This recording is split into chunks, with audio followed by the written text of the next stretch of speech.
జరిగింది. మీరు ఈ ఆడపిల్లగాలను ఎమ్మెల్యేగా 2 సార్లు గెలిపిస్తే జగనన్న నన్ను ఆశీర్వదించి మంత్రిని చేశాడు.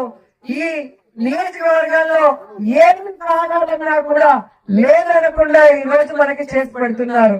ఈ రోజు మీరు చూస్తే ఇదే వెంకటపురం మండలంలో ఐటీఐ కాలేజ్ మొన్ననే 5.5 కోట్ల రూపాయలతో కట్టి ఇక్కడున్న పిల్లలకి అందుబాటులో తీసుకొచ్చాం. అలాగే విజయపురంలో పిఎస్పీ హాస్పిటల్ ని రెనోవేట్ చేసి అన్ని ఫెసిలిటీస్ తో మెడిసిన్ తో మీకు అందుబాటులోకి తీసుకురావడం జరిగింది. అలాగే 108, 104 గతంలో ఉండేవి కాదు. రాజశేఖర రెడ్డి గారు చనిపోయాక అవి మూల పడేశారు. డీజిల్ కి డబ్బు లేదు, డ్రైవర్ జీతాలకి డబ్బు లేదని. కానీ ఈ రోజు కొత్త వాటి నుంచి ఎప్పుడు ఏ అవసరం వచ్చినా కూడా కొయ్యి అని వచ్చే విధంగా మీకు అందుబాటులోకి తీసుకొచ్చినది జగనన్న.